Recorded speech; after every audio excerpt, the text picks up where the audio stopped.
오늘 우리 함께 말씀을 좀 보도록 하겠습니다. 우리 느헤미야 7장 1절에서 4절입니다. 느헤미야 7장 1절에서 4절.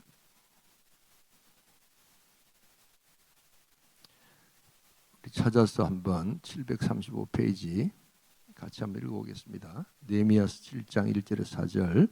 성벽이 건축됨에 문짝을 달고 문지기와 노래하는 자들과 레위 사람들을 세운 후에 네아오 하나니와 영문에 관한 하냐냐가 함께 예루살렘을 다스리게 하였는데, 하냐냐는 충성스러운 사람이요 하나님을 경외함이 무리 중에서 뛰어난 자라. 내가 그들에게 이르기를 해가 높이 뜨기 전에는 예루살렘 성문을 열지 말고 아직 파수할 때 곧 문을 닫고 빗장을 또 예루살렘 주민이 각 자기 지키는 곳에서 파수하되 자기 집 맞은편을 지키게 하라 하였느니, 그 성읍은 광대하고 그 주민은 적으며 가옥은 미처 건축하지 못하였음이니라. 아멘. 이번 한 주간 개인적으로 아주 저는 힘든 시간이었습니다. 저희 집 사람이 캐나다 간 지가 3주가 넘어서 그것 때문에 힘든 것은 아니었습니다. 우리 직분자 선출을 위해서 기도하는데 그것 때문에 마음이 힘들진 않았습니다. 하나님께서 분명히 이번 주일날 우리가 기도하는 가운데 또 귀한 선물을 많이 주실 줄 믿습니다. 네. 그러면 왜 제가 이 마음이 한 주간 이렇게 너무너무 힘들었을까? 우리 나라 때문이었습니다. 조금 안정되었나 싶었던 우리나라가 정말 생각지 못했던 일들로 인해서 여러 가지 어려움들을 당하고, 또 이후에 제 개인적인 느낌입니다만 이후에 당할 우리 여러 가지 어려움들과 극심한 혼란들이 정말 너무나도 마음이 아프고 또 염려가 되었기 때문입니다. 아시다시피 지금 미국과 중국이 엄청난 그런 거의 전쟁과도 같은, 전쟁이라고 표현하지 않고 있지만 전쟁을 치르고 있지 않습니까? 그리고 실제로 또 러시아와 우크라이나가 전쟁을 치르고 있고, 이스라엘과 또 여러 가지 우리 또 헤즈볼라, 하마스, 또 최근에 일어나는 그 레바논, 시리아 사태, 이런 것을 보면서 정말 정신없이 돌아가는 이런 국제사회 속에서 우리 조국 대한민국이 당할 이런 어려움들이 너무나도 마음이 아팠습니다. 그냥 뭘 해도 이렇게 웃고는 있었지만 너무 마음이 아프고, 지금도 그것은 똑같습니다.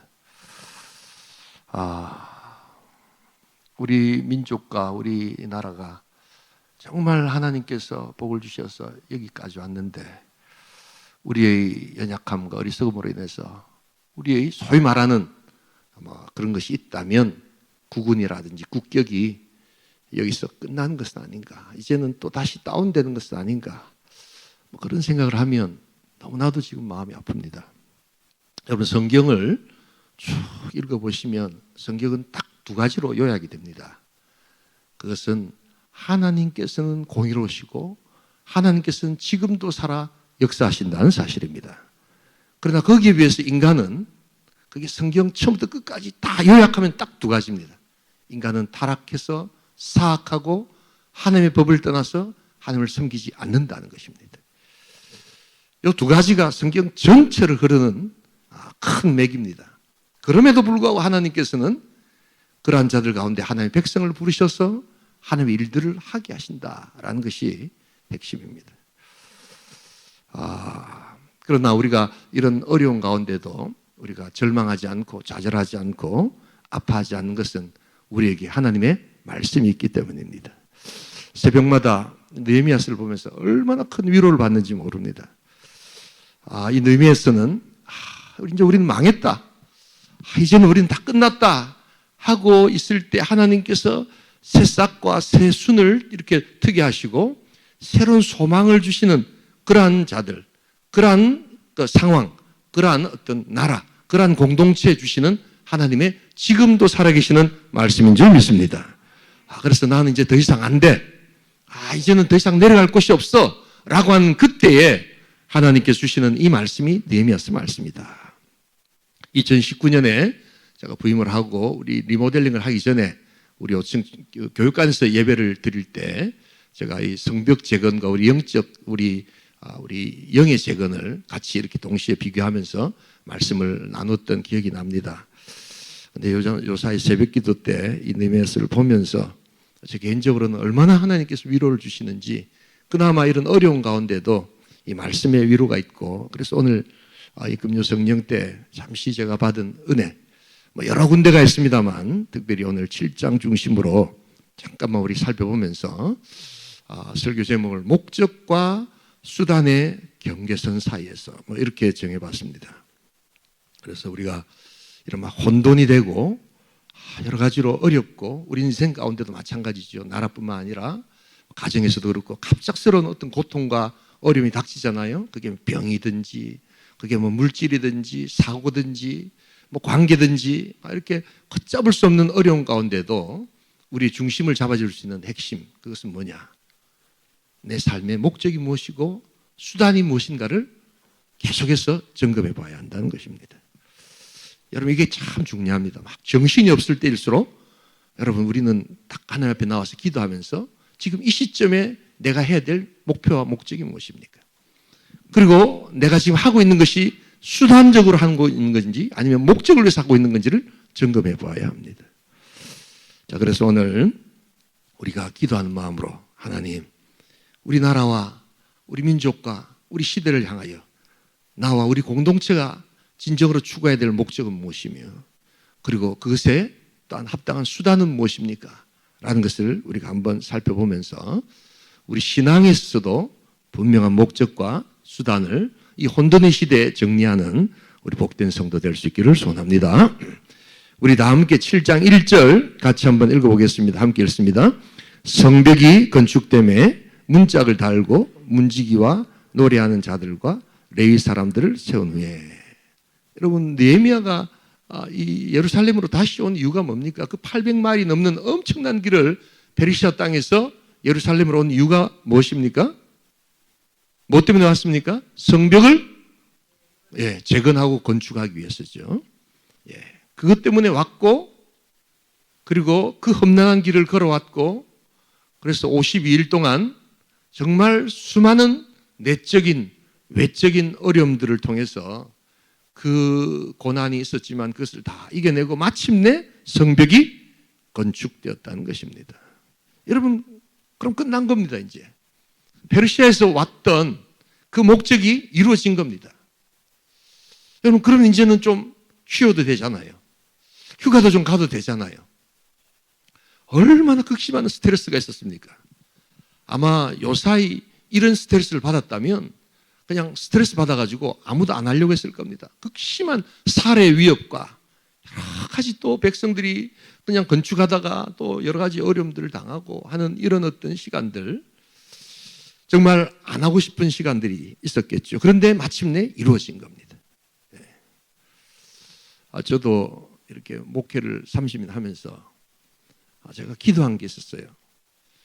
제가 우리 고등학교, 대학교 때 가끔가다 제가 이야기를 드리잖아요. 우리 모교회가 정말 좋은 교회였어요.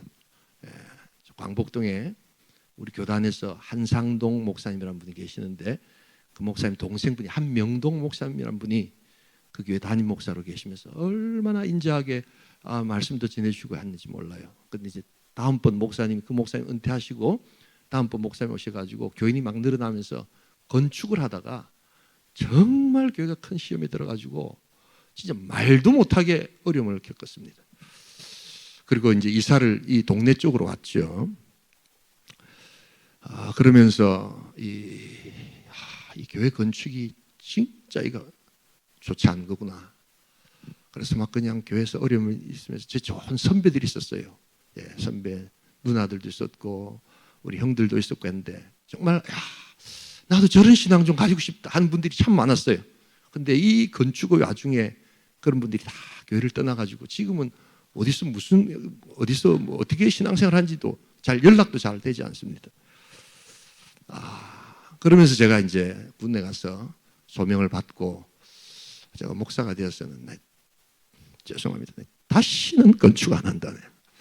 나는 교육하고 전도하고 선교하지 무슨 교회를 크게 짓고 이런 것은 나는 하지 않는다. 뭐 이 제 결심이었습니다. 그래서 제가 사람들이 반대하고 막 이렇게 교회가 그때는 막 붕대 때였거든요. 90년대 제가 89년도에 신학교를 들어갔습니다.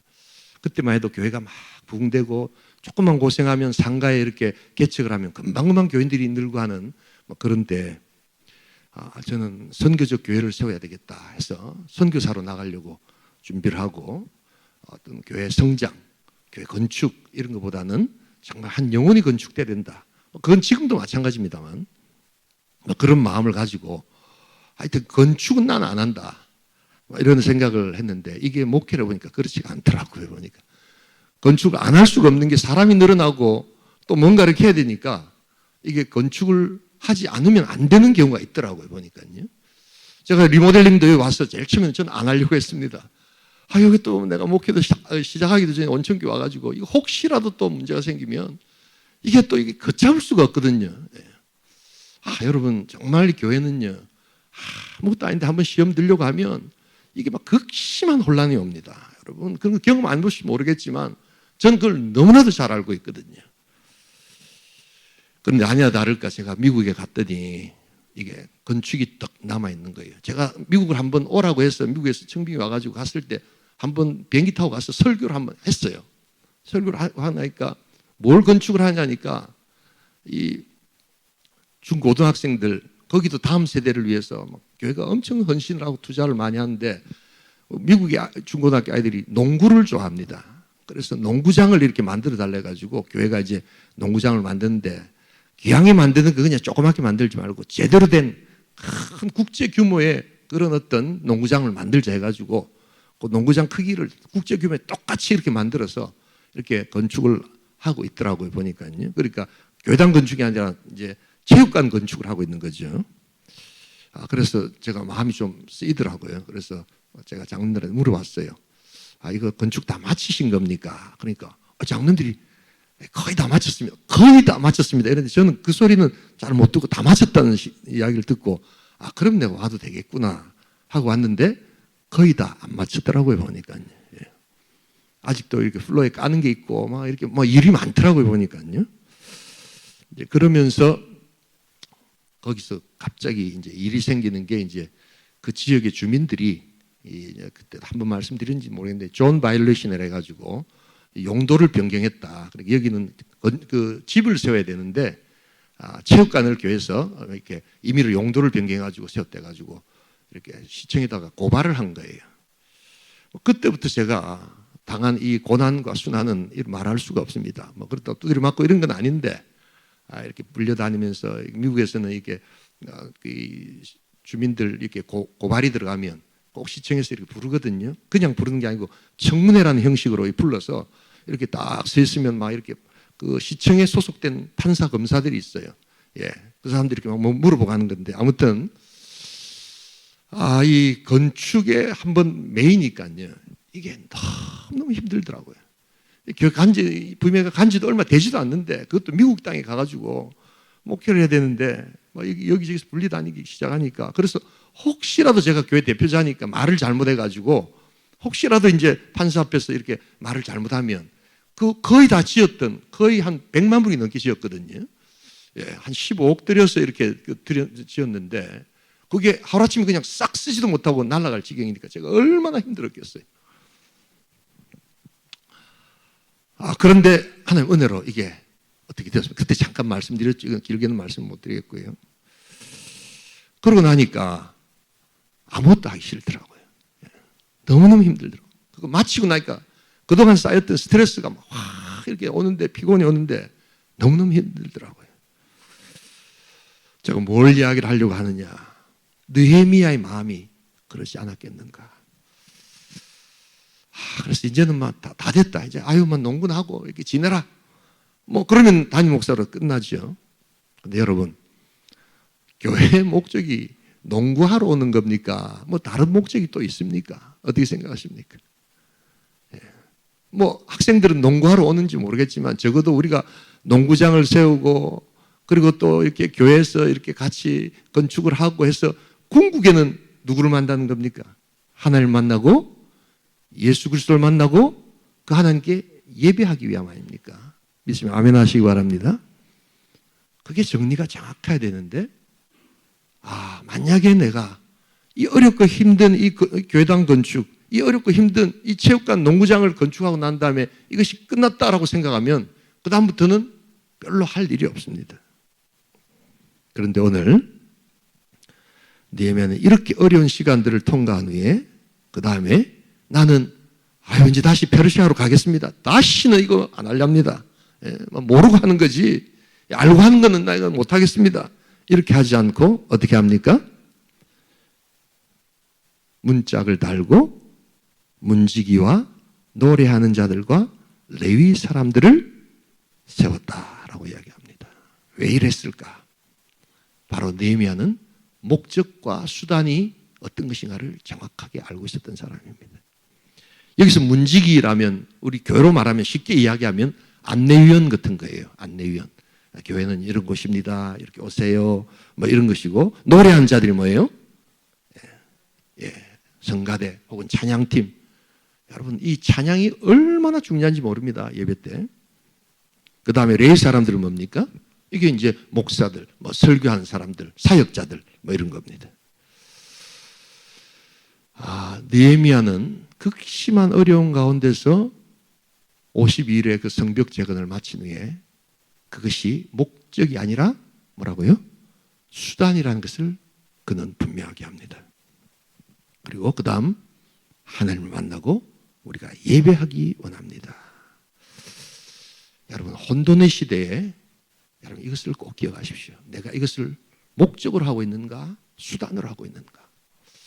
내 삶의 정체성과 내 여러 가지 우리 공동체나 가정에 여러 가지 혼란이 오고 어려움이 올 때 우리가 물어야 될 것, 그것은 우리가 무슨 목적으로 이것을 했는가? 우리는 이것이 수단이라고 생각했는가, 목적이라고 생각했는가 하는 것을 점검해 보아야 합니다. 여러분, 그들은 예배하기 위해서 모였습니다. 성벽을 잘 만들고, 우리 성벽 멋있다. 우리 교회 건축물 굉장히 멋있다.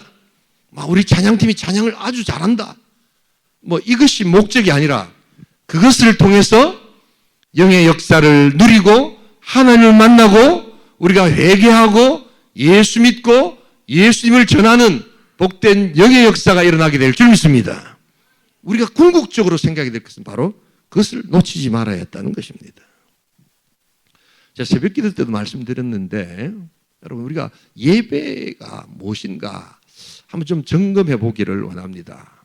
그래서 예배는 영과 진리로 드리는 것이다. 성경에 나와 있고 여러 가지 예가 있겠지만 최근에 제가 가장 동의하고 제가 최근에 가장 이것이야말로 현대교회 모든 성도들이 기억해야 될 예배의 정의다라고 하는 것이 있습니다. 한번 오늘 금요 성령에서 한번 보도록 하겠습니다. 우리 같이 한번 예배란 무엇인가? 예배란 무엇인가? 우리 같이 한번 읽어보겠습니다. 하나님의 임재 안에서 우리의 목소리와 마음으로 하나님께 영광을 돌리는 행동이다. 이렇게 되어 있습니다. 다시 한번 읽어보겠습니다. 하나님의 임재 안에서 우리의 목소리와 마음으로 하나님께 영광을 돌리는 행동이다. 예배는 액티비티입니다, 여러분. 액티비티 하는 게 막 돌아다니면서 막 전도하고 막 축구하고 운동하는 것만 액티비티가 아니라 예배가 살아있는 뭡니까? 액티비티입니다, 여러분. 그런데 그 액티비티는 어떻게 나타나는가? 이 웨인 그루뎀이 아주 정확한 정의를 내리고 있습니다. 하나님의 임재 안에서 영으로 하는 거죠. 하나님의 임재가 없다면 우리는 그냥 퍼포먼스하는 그냥 이 음악회 같은 데 와 있는 것과 동일합니다. 항상 성령의 도우심을 구하면서 그 다음에 좀 독특한 게 뭐죠? With our voice가 들어야 된다. voice. 저는 이것을 좀 강조하고 싶어요. 여러분, 예배드리러 와가지고 가만히 이렇게 찬양하는데 컨디션이 안 좋으니까 가만히 있어야지. 적어도 웨인 그루뎀의 예배 정의에 관해서는 예배를 드리고 있다, 안 드리고 있다? 예배를 안 드리고 있는 겁니다, 여러분. 내 목소리를 드려야 되는 겁니다. 내 목소리에 진심을 담아서 드려야 되는 겁니다. 뭐 크기와 세기는 각자 다를 수 있지만 여러분, 내 마음과 더불어 내 목소리가 담겨 있어야 합니다. 찬양팀이 찬양을 할 때 그것을 바라보는 것은 공연이지 예배가 아닙니다. 내 마음을 들여서 하나님께 나의 삶의 고백을 내 목소리로 드리는 겁니다. 그래서 찬양을 또 다른 말로 뭐라고 합니까? 곡조 있는 기도라고 하지 않습니까? 여러분, 우리가 이 건물을 짓고 우리가 악기를 가지고 우리가 이렇게 앞에서 노래하는 것, 그것은 궁극의 목적이 공연을 하기 위한 것이 아닙니다. 우리가 함께 예배하고 하나님을 만나기 위해서 하는 것입니다. 우리는 항상 이것을 잊지 말아야 합니다. 내가 무슨 목적으로 여기에서 노래 부르고 있고, 무슨 목적으로 지금 설교하고 있고, 무슨 목적으로 반주하고 있고, 무슨 목적으로 앉아 있는가를 우리는 항상 물어야 한다는 것입니다. 우리는 신앙 가운데서 이런 혼동을 자주 합니다. 우리의 삶 가운데도 여러분 이것을 계속해서 우리는 물어야 합니다. 우리는 묻지 않으면 금방 수단과 목적을 이렇게 혼돈해서 무엇이 수단인지 무엇이 목적인지를 모른 채 살아가기 마련입니다. 학생에게 물어봅니다. 학생의 본분이 뭡니까? 열심히 공부하는 겁니다. 세상 사람들은 좋은 목적이다라고 이야기합니다. 그런데 그 누군가가 한 번 더 물어봅니다. 왜 공부를 하느냐라고 하면 다 똑같이 뭐라 합니까? 출세하기 위해서, 돈 잘 벌기 위해서 하는 겁니다. 뭐 학문이 재밌어서 합니다. 한 사람은 거의 없을 겁니다. 뭐 이렇게 그런 사람도 있겠지만 다 결국에는 뭡니까? 출세해서 돈 많이 버는 것, 안정적인 삶을 사는 것, 좋은 직장을 가진 것, 뭐 그거 아닙니까? 그런데 또 물어봅니다. 왜 그러면 돈을 그렇게 많이 벌려고 하느냐? 뭐 그러면은 돈 많이 벌면 좋죠. 뭐 이런 식으로 이야기합니다. 그리고 하나 더 물으면 이제 그때부터는 화를 냅니다. 왜 자꾸 물어보냐고. 그러지 않습니까? 저는 공부를 왜 했는가? 일단 저희 아버지가 무서웠습니다. 우리 아버지가 굉장히 무서웠거든요. 그래서 성적이 안 좋으면 일단 엄청 야단을 많이 맞았습니다. 그러니까 성적이 좀 좋으면 아버지가 칭찬해 준대. 그게 그렇게 기분이 좋더라고요. 그래서 그냥 우리 아버지한테 잘 보려고 저는 그렇게 공부했습니다. 유도 잘 모르고 그냥 했습니다. 또 조금 이게 이제 학년이 올라가니까 좀 지기 싫더라고요. 그래서 공부를 잘하니까 선생님들이 막 또 공부 잘하는 애들 칭찬해주고 막 이렇게 하고 하니까 저는 또 그게 좋더라고요. 나도 선생님한테 칭찬 받아야지. 이게 전부 다 보니까 아버지 칭찬, 그 다음에 선생님 칭찬, 뭐 이런 거에 제가 굉장히 갈급했던 것 같아요. 공부가 정말 좋아서 했던 건 아닌 것 같아요. 나중에 조금 더 되니까 이제 이 공부를 잘하면 이게 돈을 많이 버는구나. 내가 제공해 줄 수 있는 어떤 좋은 가치가 그 가치의 어떤 효과가 크면 들어오는 돈이 다르구나. 그래서 내가 그냥 행해서 행동하면 이렇게 알바하면 뭐 이렇게 한 시간에 1,000원 벌 거를 아주 고급 가치를 가지고 고급 정보를 가지고 사람들한테 제공해 주면 이게 시간당 막 10만 원, 100만 원도 받는구나 하면서 제가 알게 됐어요. 이건 공부해야 되겠구나. 뭐 그런 거 하다가 이제 청년이 되어 버렸습니다. 그런데 그런 중에 제가 고등학교 3학년 때 이제 이렇게 교회 다니면서 전도사님으로부터 웨스트민스터 신앙 고백서라는 이 발음도 어려운 저게 뭔가 하는 공부를 하나 딱 하면서 완전히 충격을 받은 공부가 하나 있었습니다. 지금은 뭐 쉽게 이야기하는 거지만 저한테는 굉장히 큰 충격이었습니다. 우리 같이 한번 읽어보겠습니다. 같이 읽겠습니다. 웨스트민스터 소요리 문답 1문 1답. 자, 같이 읽겠습니다. 사람의 제일 되는 목적은 무엇입니까? 사람의 제일 되는 목적은 하나님을 영화롭게 하는 것과 그를 영원토록 즐거워하는 것입니다. 지금은 뭐 너무나도 당연한 것이지만 처음 저에게는 굉장한 충격이었습니다. 내가 이렇게 목적하고 있던 것이 완전히 다른 것이구나 하는 것을 알게 되었습니다. 그리고 사실은 금방 받아들이기가 어려웠습니다. 하나님을 영화롭게 한다는 뜻도 잘 모르겠고 또 하나님을 즐거워한다는 것도 잘 모르겠고, 그러나 분명한 것은 목적이 내가 가지고 있었던 목적과는 좀 다른 것 같다라는 것은 알게 되었습니다. 그러면서 저의 신앙은 변화되기 시작했습니다. 목적이 무엇이며 수단이 무엇인가를 깨달아갈 때 신앙이 변화되더라고요. 여러분, 만년필의 목적이 뭐겠어요? 예. 만년필을 왜 쓰십니까? 저는 만년필 요즘 쓰고 있거든요. 예. 일회용 만년필인데도 너무너무 좋아요, 이게. 고급 만년필 아니더라도 한 2,500원 정도인데 이 만년필을 쓰면 글씨도 잘 써지고 일회용으로 쓰고 이제 버리는 건데도 저는 만년필을 자주 씁니다. 왜 만년필을 쓸까요? 글을 쓰기 위함이죠. 대답 좀 해보세요. 공부 안 합니까? 그런데 만년필 스스로는 그것을 나타낼 수가 없습니다. 반드시 누가 써야 합니까? 사람이 그것을 들어서 사용할 때 만년필은 만년필로서의 기능을 가지고 옵니다. 그렇지 않으면 그냥 하나의 물건으로 끝납니다. 사람이 들어서 그것을 글을 쓸 때 언제나 목적이 이루어지는 것이죠. 바로 여기에 신앙이 있습니다. 우리의 존재라는 것은 하나님께서 우리를 지으셨고 하나님께서 비로소 그의 뜻과 그의 삶 가운데 우리를 사용하실 때 비로소 인간이 인간 될 수 있다는 것이 신앙의 핵심이라는 것입니다. 그럴 때 우리의 삶의 목적과 수단이 분명하게 되고 우리가 어떤 일을 하면서도 이건 왜 하는가를 우리가 알 수 있게 되는 겁니다.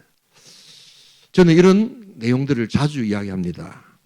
그러면 어떤 분들은 이렇게 이야기합니다. 목사님 그냥 쉽게 믿지 무슨 뭐 목적이니 수단이니 이런 이야기를 자꾸 하는 거 너무 어렵습니다. 이렇게 이야기하시는 분들이 간혹 있습니다. 여러분 그런데 기억하십시오. 인생이 항상 편안하고 좋을 때는 아무 관계가 없지만 인생 삶에 어려움과 고난이 닥칠 때가 있습니다. 너무 정신이 없고 최근에 저처럼 너무나도 마음이 그냥 우울하고 너무나도 막 그냥 힘들고 하는 그때에 그것을 빨리 정리하고 이겨낼 수 있는 좋은 방법이 뭔지 아십니까?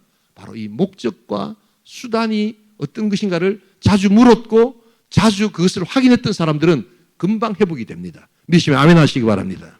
근데 아무 생각 없이 그냥 뭐 좋은 대로 그냥 살지 뭐 그렇게 뭐 그냥 목적이니 수단이니 뭐 이런 이야기들을 뭐 때문에 하지? 라고 하는 사람들은 일단 고난이 오면 그것에서 쉽게 이겨나지를 못합니다. 이건 꼭 그렇습니다.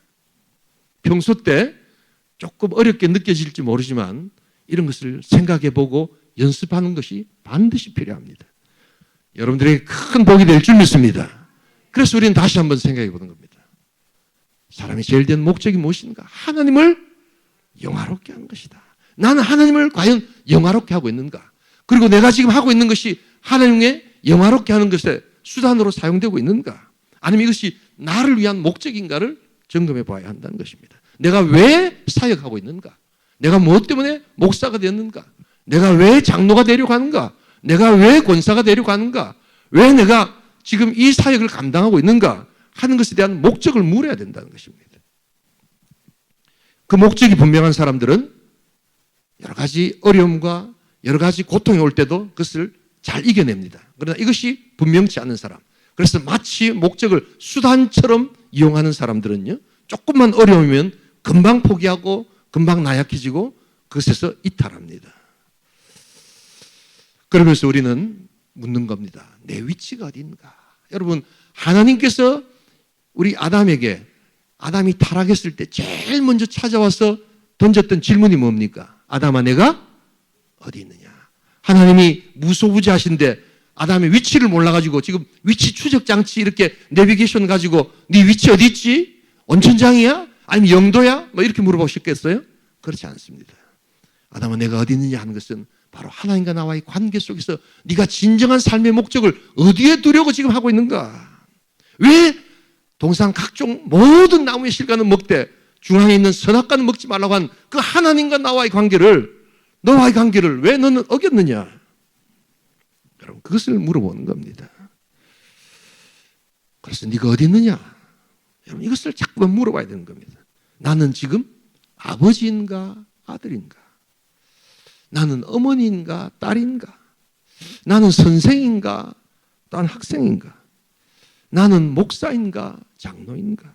나는 찬양 인도자인가? 찬양을 같이 부르는 싱어인가?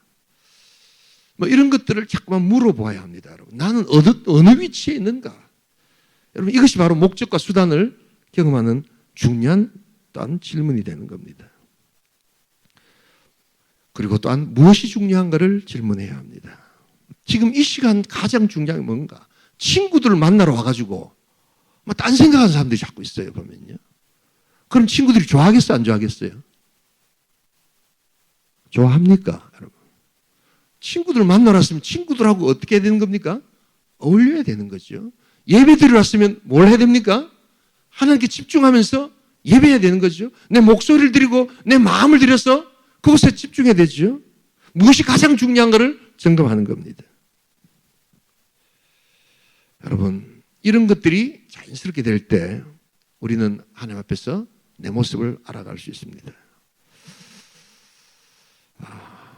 여러분, 그래서 우리 신앙생활에 이 목적과 수단을 느헤미야가 했던 것처럼 우리가 잘 가려서 하나님께 올려드릴 수 있기를 주님으로 축복합니다. 여러분, 우리 교회에서 꼭 신앙생활 하실 때 꼭 기억해야 될 단어들 제가 자주 쓰죠. 은혜에 뭐가 있습니까? 방편이라고 하는데 사실은 means of grace라고 해서 이걸 은혜의 수단이다 이렇게 표현하는 게 훨씬 더 유익합니다. 우리 은혜의 수단이 뭐가 있습니까? 은혜를 받기 위해서 우리 하나님께서 우리 교회 안에 주신 여러 가지 수단인데 뭡니까? 제일 처음 뭐가 있습니까? 하나님 말씀, 그 다음에 우리 성찬, 세례, 다 은혜 받기 위한 수단이거든요. 또 뭐가 있습니까? 기도, 찬양, 전도, 굉장히 많습니다. 이걸 다 뭐라고 한다고요? 은혜 수단이다 이렇게 이야기합니다. 그런데 이 은혜의 수단을 통해서 결국 우리가 이루고자 하는 목적이 뭘까요? 그래서 수단이라고 표현했다니까요. 기도, 말씀, 이 모든 게 수단이라니까요. 그래서 그 목적이 뭡니까? 하나님을 만나고 나의 성품이 변화되고 그리고 하나님과 동행하는 삶을 살고 우리가 구원받고 하나님의 거룩을 이루어가야 될 줄 믿습니다. 바로 그것이 우리 삶의 중요한 목적이 되는 겁니다. 기도, 말씀, 이 모든 것들이 수단이 되면 율법주의가 됩니다. 그리고 형식주의가 됩니다. 거기에 진정한 영성이 사라집니다. 그래서 거룩하게 찬양하지만 내 삶 가운데 거룩이 나타나지 않는다면 그것은 수단이 되는 겁니다. 그러나 그 찬양을 통해서 진정한 목적을 발견할 때 우리는 예수를 닮아가고 예수님이 누구신가를 알아가고 능력을 얻게 됩니다. 우리 왜 성경을 읽습니까? 성경을 통해서 하나님의 뜻을 알고 주님이 어떤 분이신가를 알아가는 성품이 변화되는 것입니다. 여러분, 이런 분명한 목적과 수단을 혼돈의 시대에 다시 한번 점검하는 복된 인생 될 수 있기를 주님의 이름으로 축복합니다. 오늘 여러 가지로 상황이 어렵고 힘든 그러한 시간들입니다. 그러나 우리는 실망하지 않습니다. 그리고 하나님 앞에 나아갑니다. 그리고 오늘 내가 여기 왜 왔는가? 나는 지금 어디에 있는가? 정말 중요한 게 무엇인가? 우리 계속해서 하나님 앞에 묻고 하나님의 답을 듣는 복된 인생 될 수 있기를 주님의 이름으로 축복합니다. 52일의 큰 어려움의 역사, 800마일을 넘어서 페르시아에서 찾아왔던 그 느헤미야가 그것을 마치고도 끝내지 않고 문짝을 달고 문지기와 노래하는 자들과 레위 사람을 세운 뒤에 그 하나님께 예배드리면서 새롭게 역사하시는 하나님을 바라보며 그가 했던 것, 그것은 바로 하나님의 영광을 나타내고 정말 그 죽어가는 땅 예루살렘을 새롭게 하기 위한 하늘 역사를 바라보는 것이었습니다. 마지막으로 우리 7장 4절 같이 한번 읽어보겠습니다. 읽고 기도하겠습니다. 그 성읍은 광대하고 그 주민은 적으며 가옥은 미쳐 건축하지 못하였습니다. 성읍은 광대합니다. 그러나 주민은 너무 적습니다. 하나님, 예배 가운데 예배자를 세워주시옵소서. 우리가 하나님의 영광을 선포하고 예배자를 세워가는 그러한 시간들을 우리가 가지게 할 수 없어서. 비록 우리나라 정치와 우리나라의 여러 가지 어려움들이 우리를 힘들게 하지만 그럼에도 불구하고 하나님은 지금 보좌에 앉으셔서 여전히 이 땅 우주 만물을 통제하시고 교회의 머리가 되시고 주인이 되시기에 하나님께서 우리에게 주신 분명한 교회 목적과 사명을 감당할 때 하나님께서 변화시켜 주실 줄 믿습니다. 가장 중요한 그것은 다시 하나님 앞에 질문하고 하나님께서 우리에게 말씀하신 참된 목적을 향하여 우리가 걸어갈 때 하나님께서 역사하여 주실 줄 믿습니다. 우리 시간 한번 이제 이런 마음 가지고 한번 기도하기를 소원합니다. 여러분들은 지금 신앙의 목적을 무엇으로 삼고 계십니까? 오늘 우리가 예배하러 나왔다면 참된 예배 목적이 무엇인가를 우리가 한번 살펴보기를 소원합니다. 제가 그동안 해야 될 일들 잘 하면서 우리나라 우리 민족 사랑한다는 이유로 너무 마음을 많이 쏟다 보니까 정말 그것이 저로 하여금 마음에 어려움을 주고 정말 해야 될 일들을 이렇게 하지 못할 때까지 오게 된 이런 시간들을 통해서 전 다시금 저 자신을 바라봅니다. 말씀으로 돌아가서 진정 하나님께서 일하시고 하나님께서 역사하실 것을 믿고 하나님께 맡기는 그러한 마음이 필요하다는 것을 알게 되었습니다. 여러분은 지금 어떤 어려움을 당하고 계십니까? 여러분 지금 어떤 신앙생활을 하고 계십니까? 나는 진정한 목적을 새롭게 하고 있는가? 아니면 이 수단이 나에게 목적이 되어서 나를 잠깐 기쁘게 하고 나를 또 힘들게 하는가? 한번 살펴보면서 하나님께 예배하는 예배자로 서게 하시고 참된 영광을 돌리게 하시고 우리 하나님을 영화롭게 하는 인생 되게 하여 주시옵소서. 나머지는 다 수단이라는 것을 알게 하시고 하나님 나의 염려와 근심과 모든 것을 내려놓고 주님 바라보게 하여 주시옵소서. 오직 예수로만 우리 충만케 하여 주시옵소서. 우리 그러한 마음으로 우리 찬양 한번 하고 우리 기도하도록 하겠습니다.